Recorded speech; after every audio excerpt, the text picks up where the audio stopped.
I glanced at my reflection in the gleaming elevator doors, smoothing the invisible wrinkles from my charcoal pencil skirt. The woman staring back at me, poised, confident, impeccably dressed, bore little resemblance to the broken shell I'd been just 18 months ago.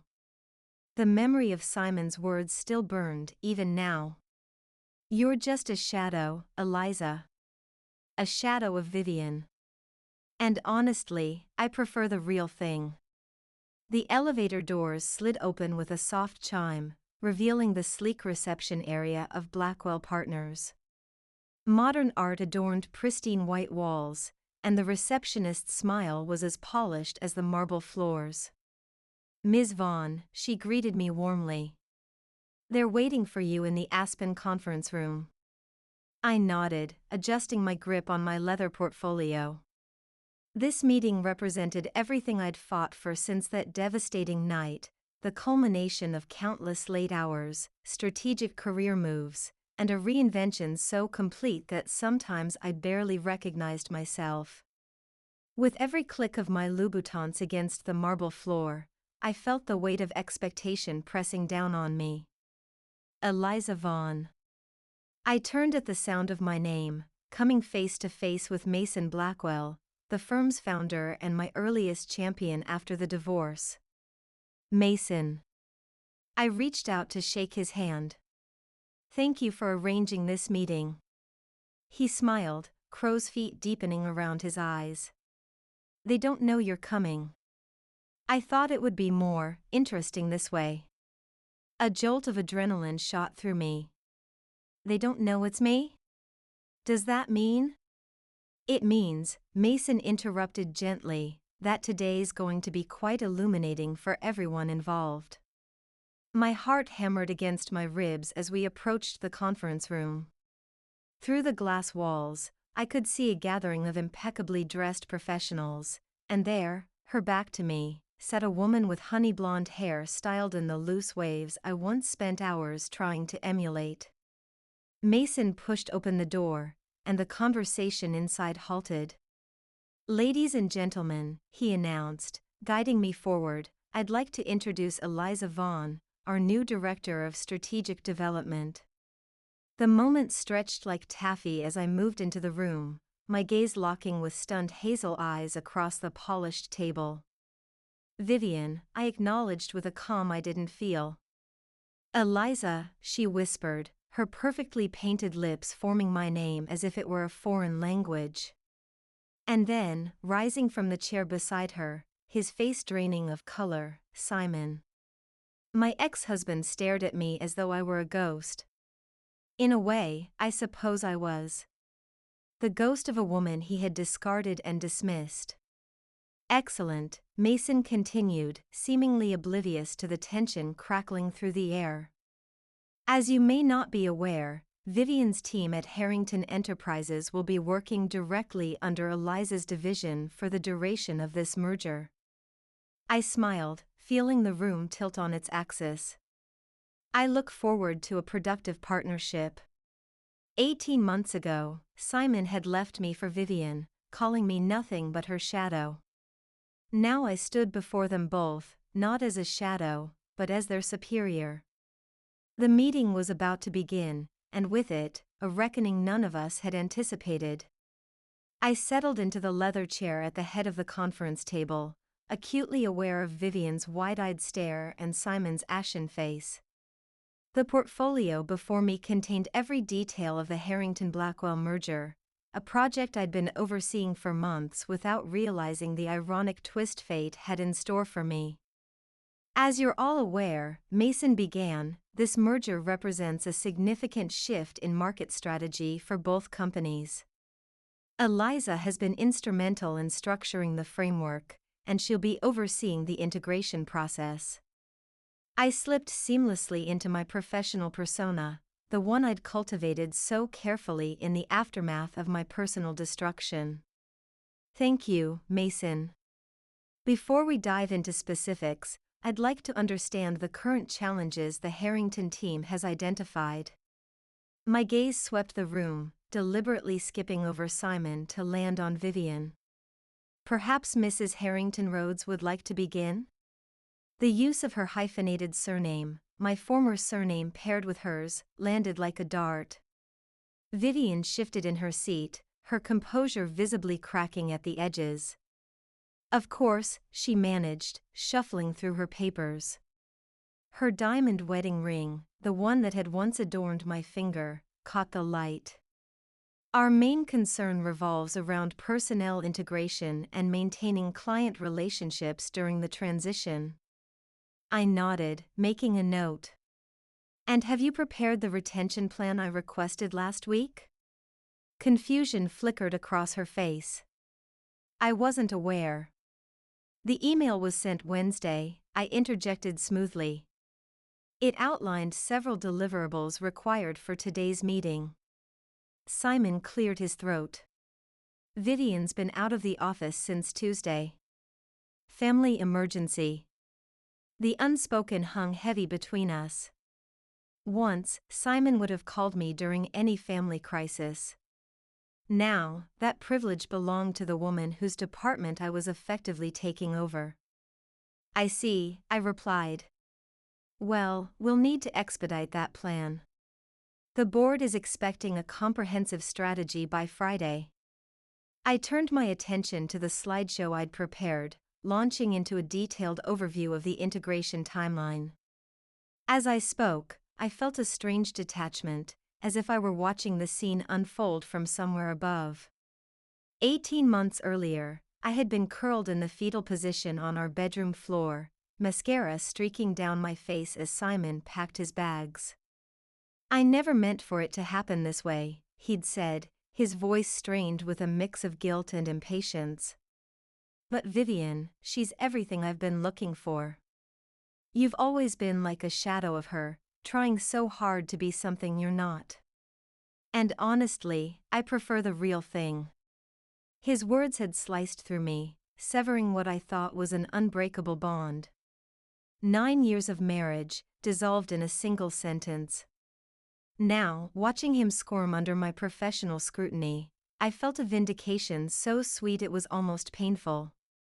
Mr. Rhodes, I said, pulling myself back to the present, as CFO of Harrington, you'll need to provide a detailed financial transition plan. I expect to see preliminary numbers by tomorrow morning. Simon's jaw tightened. That's not feasible with the current. I managed to prepare a complete merger strategy in a similar timeframe, I interrupted, my voice cool. Surely Harrington's CFO can deliver basic projections overnight. A flush crept up his neck, and I recognized it intimately, the same crimson tide that had risen when he'd told me about Vivian, when he'd confessed to months of deception and betrayal. I'll have it on your desk by 9, he conceded. The meeting continued, a delicate dance of power and professionalism. I asked pointed questions, identified gaps in their preparation, and outlined expectations with surgical precision. With each moment, I felt myself growing stronger, more certain. By the time Mason concluded the session, the atmosphere had shifted palpably. What had begun as a shocking confrontation had transformed into an undeniable declaration: I was not the same woman they had left behind. As everyone filed out, Vivian lingered, her perfectly manicured fingers gripping the back of her chair. Eliza, she began, her voice low. I had no idea. That I'd be your boss? I finished for her, gathering my materials with deliberate calm. Life has a way of surprising us all. Her eyes, the same eyes that had once gazed at my husband from across boardroom tables while they plotted their affair, searched mine for something. Mercy, perhaps. Understanding. This is awkward, she managed. I smiled, feeling the power of my position like armor around my wounded heart. Only if we make it so. I expect professionalism from my team, Mrs. Harrington Rhodes. Nothing more, nothing less. As I walked out, leaving her standing alone in the conference room, I felt Simon's gaze following me. Once, His attention had been everything I craved. Now, it was merely another reminder of how far I'd come. The shadow had stepped into the light, and the real thing was about to learn just how formidable I could be. My office on the 38th floor offered a panoramic view of the city, but I barely noticed the glittering skyline as I sank into my chair. The adrenaline that had carried me through the meeting ebbed away, leaving me trembling slightly as the full impact of the morning's events washed over me. Simon and Vivian. Here, under my authority. A soft knock on my door interrupted my thoughts. "Come in," I called, straightening in my seat. Mason entered, his expression a mix of concern and admiration. That was quite a performance. I exhaled slowly. "You knew, didn't you?" "All along." He settled into the chair across from me, running a hand through his silver hair. "I knew they worked for Harrington. I didn't realize the extent of your personal history until last week when I saw the road's name on the personnel files." "Why didn't you tell me?" The question wasn't accusatory, merely curious. Mason's eyes crinkled at the corners. "Because you've worked too damn hard to let personal history derail this merger. And because I wanted to see if you could handle it." He leaned forward. "You did more than handle it, Eliza. You owned that room." A small, satisfied smile tugged at my lips. "It wasn't easy. The important things rarely are." He stood, straightening his immaculate suit. "The question now is, how do you want to proceed? I can reassign the Harrington team if that would be more comfortable." The offer was tempting, a clean break, a way to avoid the daily reminder of my most painful failure. But something inside me rebelled against the easy path. "No," I said firmly. "I can manage this. Professionally." Mason nodded, respect evident in his gaze. I never doubted it. "Dinner at 7 to discuss next steps? Marissa would love to see you." I agreed, grateful for the invitation. Mason and his wife had become something of a surrogate family after the divorce, when I'd found myself adrift in a city where most of my social connections had been through Simon. After Mason left, I turned to my computer, diving into work with the focused intensity that had become my hallmark. An hour later, my concentration was broken by another knock. "Eliza." Simon stood in my doorway, looking both familiar and foreign. The gray at his temples was new, as was the hesitancy in his posture. Gone was the confident swagger of the man who had once casually demolished my world. "Simon," I acknowledged without looking up. "Do you have the financial projections already?" "No, He shifted uncomfortably. "Can we talk? About this situation?" I finally raised my eyes to his, keeping my expression neutral. "I believe we covered everything in the meeting. If you have concerns about the merger process, you're welcome to schedule time with my assistant." His jaw tightened. "That's not what I meant." "I know exactly what you meant," I replied, my voice level. "And I'm not interested in discussing our personal history. This is a professional environment, and I expect us both to behave accordingly." Simon stepped further into my office, closing the door behind him. The familiar scent of his cologne, sandalwood and something distinctly him, triggered a cascade of memories I'd spent months trying to bury. "You've changed," he said, his voice softer now. I arched an eyebrow. "That tends to happen when your husband leaves you for another woman." He had the decency to flinch. "I deserve that." "You deserve a lot more than that," I said, surprising myself with the calm clarity in my voice. "But this isn't about what either of us deserves. It's about the work we need to do." Simon ran a hand through his hair, a gesture so achingly familiar it made my chest tighten. How am I supposed to work with you every day, knowing what I did to you? The same way I'm expected to work with the woman you left me for, I replied. With professionalism and focus. He looked at me then, really looked at me, as if seeing me clearly for the first time in years. I'm sorry, Eliza. For what I said that night. For how I left. The apology, so long awaited, landed hollow in the space between us. Once, those words would have meant everything. Now, they were merely sounds, devoid of the power to heal or hurt. Your apology is noted, I said, turning back to my computer. Now, if you'll excuse me, I have work to do. He lingered a moment longer, as if wanting to say more, before finally turning to leave. As the door closed behind him, I released a breath I hadn't realized I was holding. The ghost of the woman I had been, the one who had begged him to stay, who had promised to be more like Vivian if only he would give our marriage another chance, whispered from the darkest corners of my mind. But her voice was fainter now, easier to silence. I had survived Simon Rhodes. I had rebuilt myself from the ashes of his betrayal. And now, in the most unexpected twist of fate, I had been given the opportunity to prove just how completely I had transformed. No longer his shadow, but a force to be reckoned with in my own right. My phone buzzed, pulling me from my thoughts. A text from my friend Jade. How'd it go? Disaster or triumph? Drinks later to dissect? I smiled, grateful for the women who had held me together when I'd been falling apart. Both. Definitely drinks. 8 p.m. at Vortex? I'll be there with emotional support and tequila, came the immediate reply. Setting my phone aside, I turned back to my work, pushing thoughts of Simon and Vivian to the periphery.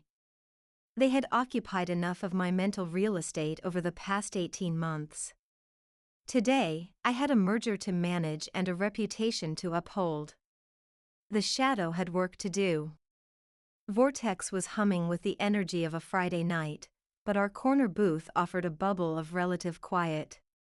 Jade's purple-streaked hair caught the light as she leaned forward, her eyes wide with disbelief. Let me get this straight, she said, clutching her margarita.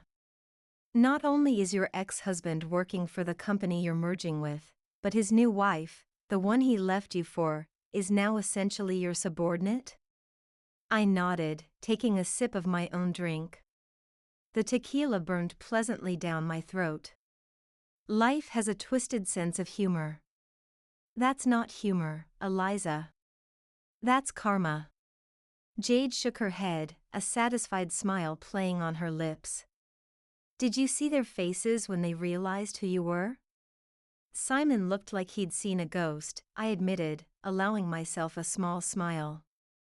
And Vivian, well, she tried to maintain composure, but I could see the panic in her eyes. I wish I could have been there. Jade clinked her glass against mine. To Eliza Vaughn, corporate badass and living proof that the best revenge is success. I laughed, but the sound was tinged with something bittersweet. Is it revenge if I didn't plan it? Honey, it's even better when the universe delivers it gift-wrapped. Jade's expression softened. How are you really doing with all this? The question penetrated the carefully constructed facade I'd maintained all day. With Jade, who had seen me at my absolute worst, who had practically moved in with me for 2 weeks after Simon left, I could be honest. It's complicated, I admitted. Seeing them together still hurts. But not in the all-consuming way it used to. It's more like pressing on an old bruise, you know it should have healed by now, but there's still tenderness when you touch it. Jade nodded, understanding in her eyes. And how do you feel about having power over them? I considered the question carefully.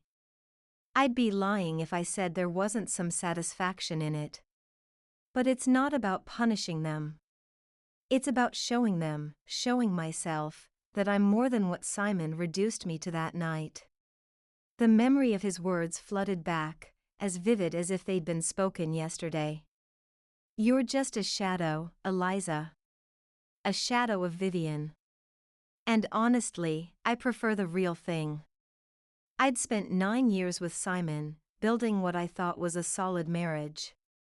We'd met at university, he, the charming business major with ambitious plans, me, the quiet literature student who saw in him an exciting future.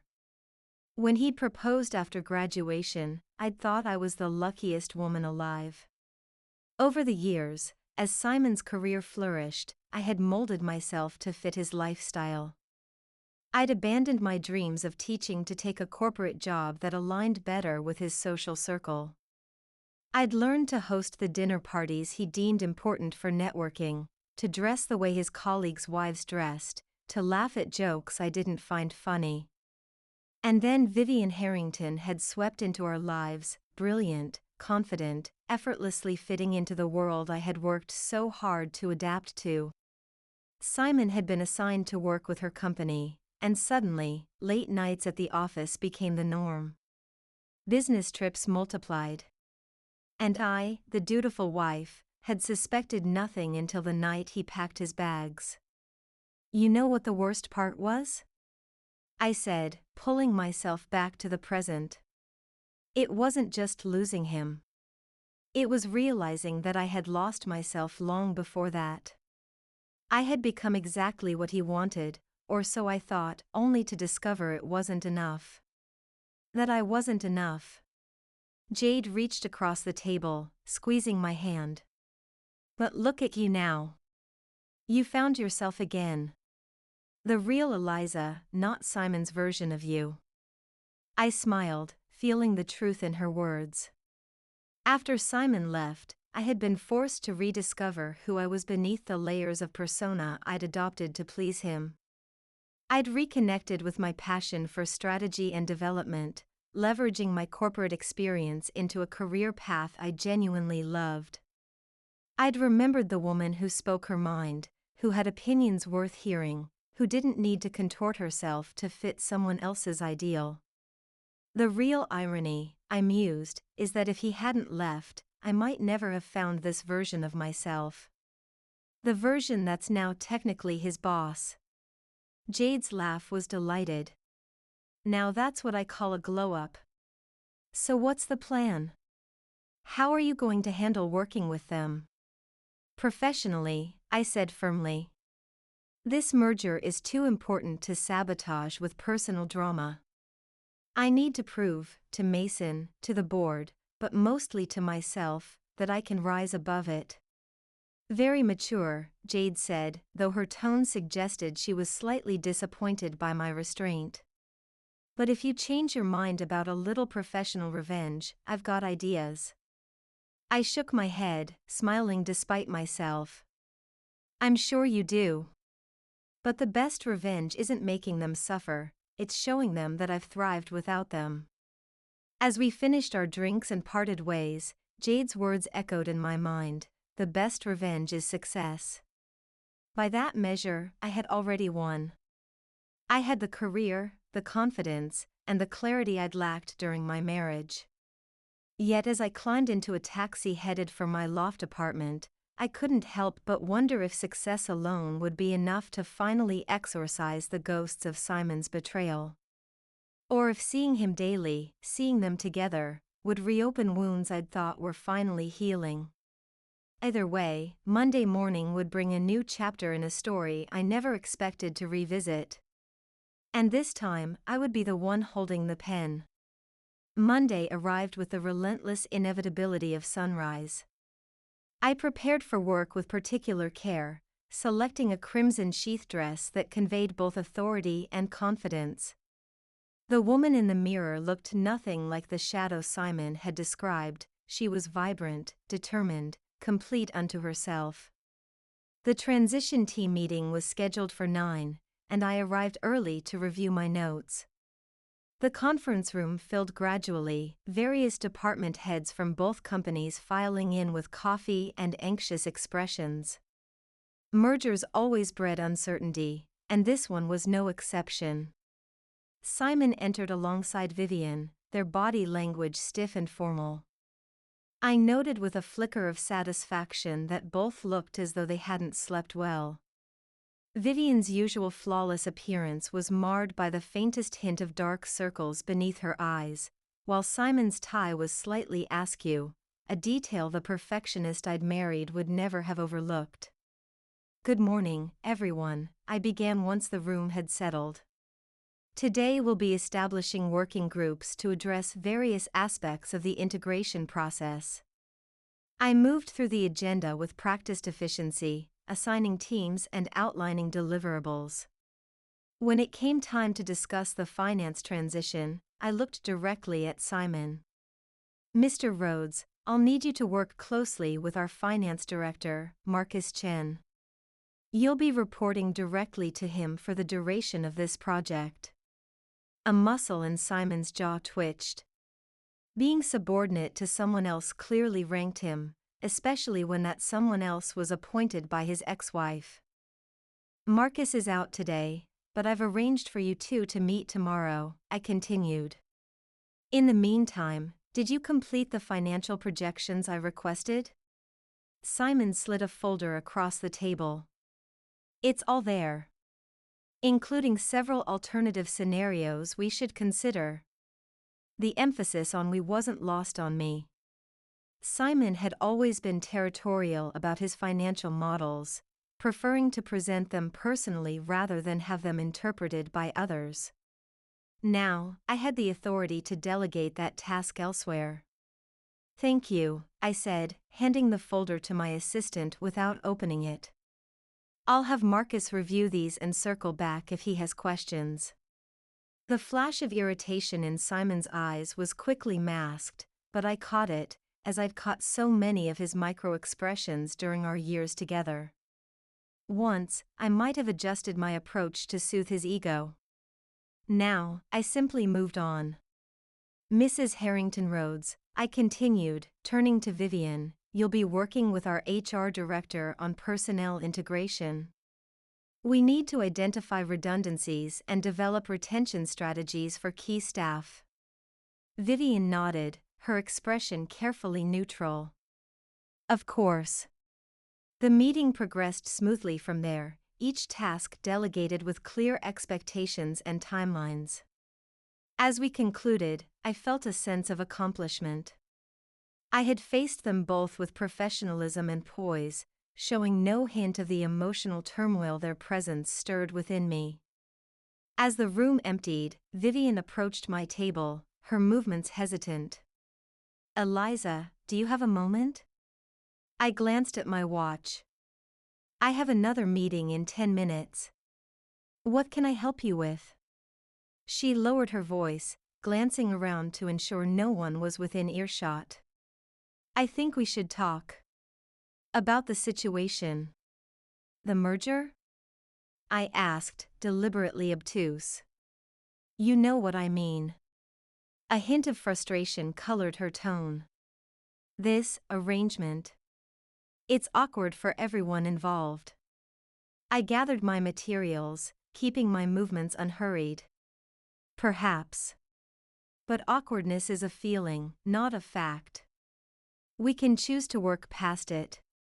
Vivian sighed, a sound I recognized from countless recordings of meetings where Simon had mentioned her, a delicate exhalation designed to convey both patience and mild exasperation. "Look, I know you must hate me." "I don't hate you, Vivian," I interrupted, surprised to find I meant it. "I don't feel much of anything toward you anymore. You're a colleague now, nothing more or less." She blinked, clearly taken aback by my response. "You can't possibly mean that." "After what happened?" "After what happened," I said evenly. "I spent months analyzing every moment of my marriage, wondering what I could have done differently. But eventually, I realized that Simon made his choice. And while you were part of that choice, the responsibility was his." Vivian studied me, as if trying to detect the lie in my composed exterior. So that's it?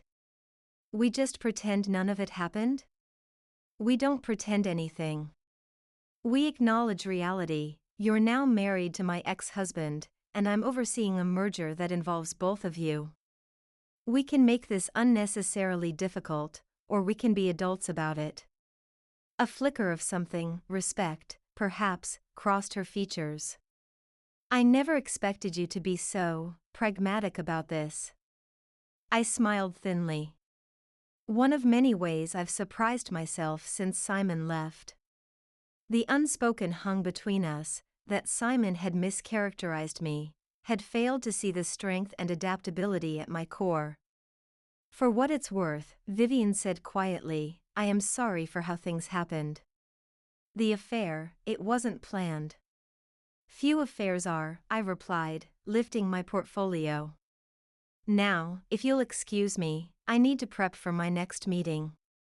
As I walked away, I could feel her gaze following me.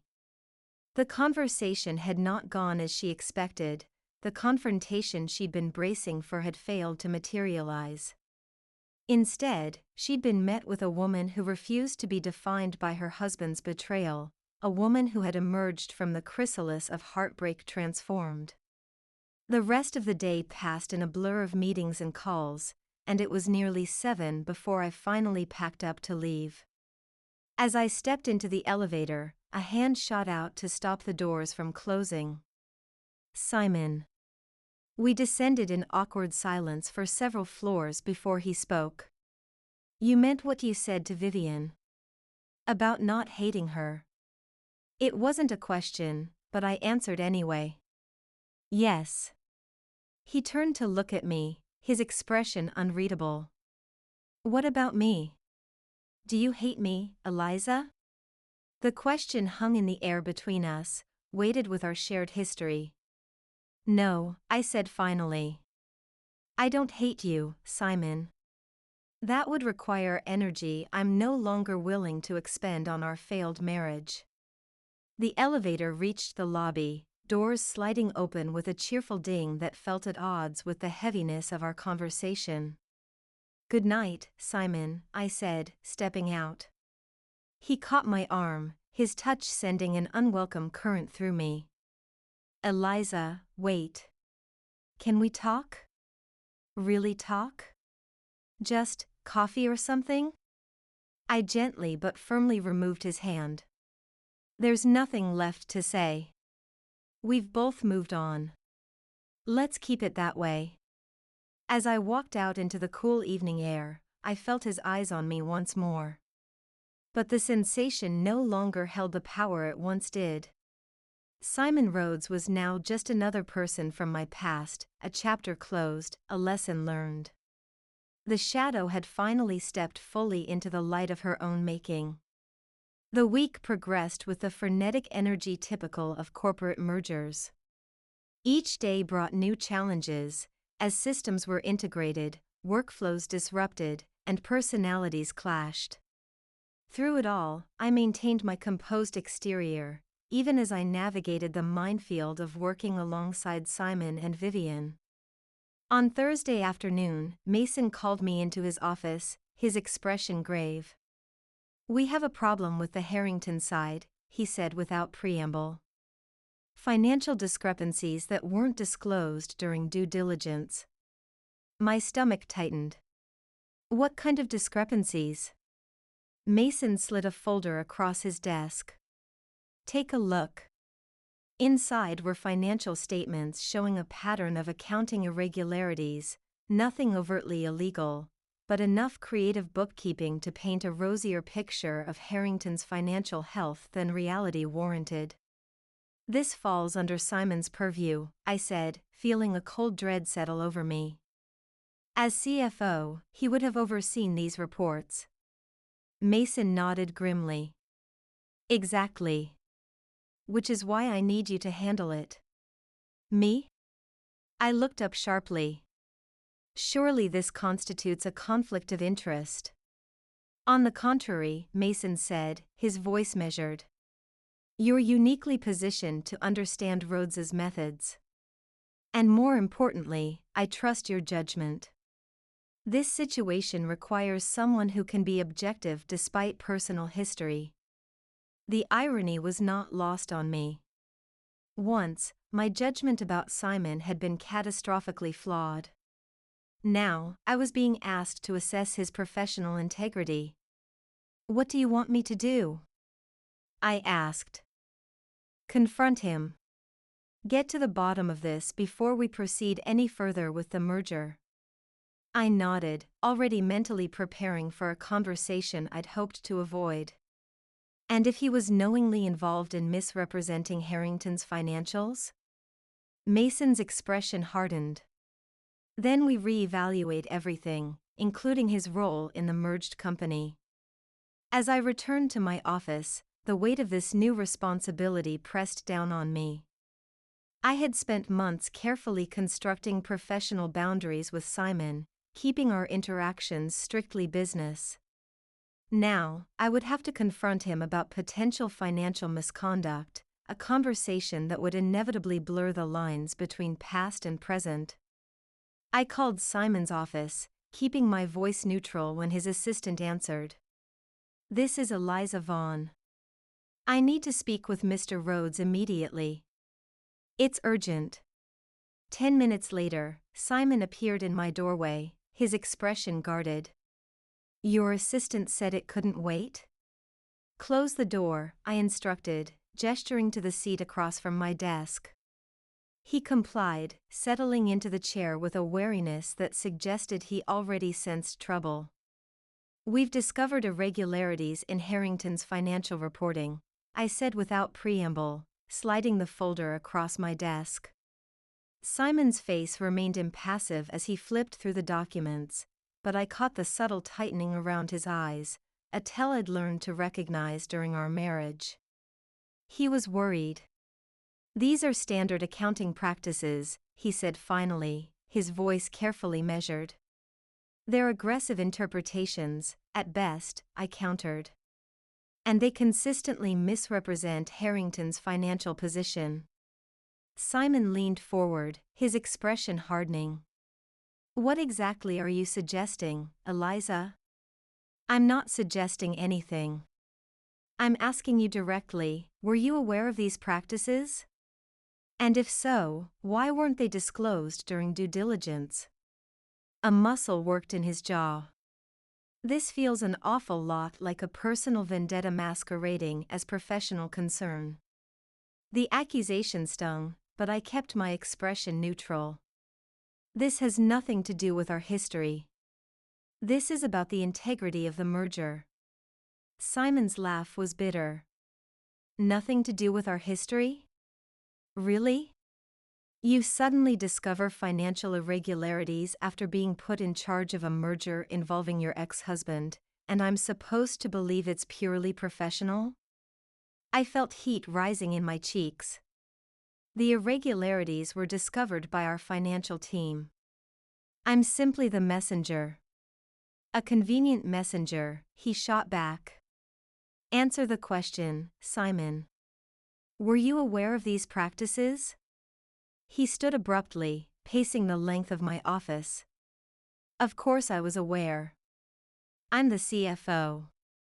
But these aren't irregularities, they're strategic accounting choices that every company makes." "Strategic accounting," I repeated. "Is that what we're calling it now?" Simon stopped pacing, turning to face me. "You know how this works, Eliza. Companies present their best possible financial picture, especially during acquisitions. It's not deception, it's business." "It's misrepresentation," I corrected. "And it puts the entire merger at risk." We stared at each other across the room, the air charged with unspoken accusations. In his eyes, I saw not just defensive anger, but something deeper, a flicker of the panic I'd seen the night he left, when he'd realized the irreversible nature of his choice. "What happens now?" he asked finally. "We'll need a complete audit of Harrington's finances, conducted by our team. All acquisitions and major transactions will be put on hold until we have clarity." Simon ran a hand through his hair, a gesture of frustration I knew intimately. This will tank Harrington's stock when it gets out. It doesn't have to get out, I said. Not if we handle it discreetly. He looked at me sharply. And why would you do that? Offer discretion? The question hung in the air between us, loaded with implications. He was right, I had the power to make this situation very public, very damaging for him professionally. Because this isn't about you and me, I said finally. It's about 2 companies and hundreds of employees who depend on this merger succeeding. Simon's posture relaxed slightly. Thank you. Don't thank me yet, I warned. If the audit reveals deliberate fraud rather than aggressive accounting, all bets are off. He nodded, his expression solemn. Understood. As he turned to leave, I couldn't resist asking the question that had been nagging at me since seeing the financial documents. Did Vivian know about this? Simon paused, his hand on the doorknob. No. She runs marketing, not finance. She had no reason to look at the detailed statements. A strange relief washed over me, not for Vivian's sake, but for the sake of my own judgment. If she had been complicit, it would have meant I'd been wrong about her character as well as Simon's. After Simon left, I sat at my desk for a long time, staring unseeing at the cityscape outside my window. The confrontation had stirred up emotions I thought I'd laid to rest, anger at his deception, yes, but also a troubling undercurrent of concern for the man I had once loved. My phone buzzed with a text from Jade, checking in. How's life in the awkward triangle? I smiled despite myself, typing a quick response, complicated. Just discovered financial issues at Harrington. Guess who was responsible? Her reply was immediate, no. The plot thickens. Need to vent over wine? Can't tonight. Audit emergency. Tomorrow? Setting my phone aside, I stared at the financial documents spread across my desk. Each spreadsheet told a story that contradicted Simon's polished narrative about Harrington's success. The numbers didn't lie, even when people did. The next morning, I arrived at the office earlier than usual. The audit team would need direction, and I wanted to prepare before the inevitable confrontation with Harrington's executive team. As I reviewed the preliminary findings, my office door opened without a knock. Vivian stood in the doorway, her usual composed demeanor fractured. The perfectly tailored blazer couldn't hide the tension in her shoulders or the sleepless shadows beneath her eyes. You know, don't you? Her voice was steady despite her obvious distress. About the accounting issues. I gestured for her to sit. Simon claims you weren't involved. I wasn't, she confirmed, sinking into the chair. But I suspected. There were inconsistencies in the marketing budget that never quite aligned with our reported growth. The irony wasn't lost on me. This woman, who had once seemed the epitome of everything I wasn't, now sat in my office seeking, what? Absolution? Advice? Why are you telling me this? I asked. Vivian's gaze met mine, direct and unflinching. Because contrary to what you might believe, I do have principles. And because. She hesitated, her composure wavering. I think Simon has been manipulating us both. The revelation hung between us like a suspended moment before impact. The affair began during the Lambert acquisition, she continued. When I discovered discrepancies in the financial reports and threatened to take them to the board. Understanding crystallized with cold clarity. He used your relationship to keep you quiet. And then used me to escape a marriage that was holding him back from more aggressive financial plays. Her laugh was hollow. We're both just pawns in his game, Eliza. Different pieces, same chessboard. The woman I had once envied, once measured myself against, suddenly appeared as vulnerable as I had felt 18 months ago, another casualty of Simon's ambition. "What are you going to do?" I asked. Vivian straightened, a resolve settling over her features. "I'm going to cooperate fully with your audit. And then I'm going to rebuild my career without Simon's shadow hanging over me." Her lips curved in a sad smile. Perhaps we both needed to step into the light. As she left, I felt a strange kinship with the woman who had replaced me, not forgiveness, exactly, but understanding. We had both been reduced to reflections in Simon's distorted mirror. Now, we were reclaiming our distinct images. The shadow and the real thing, both ready to cast their own light.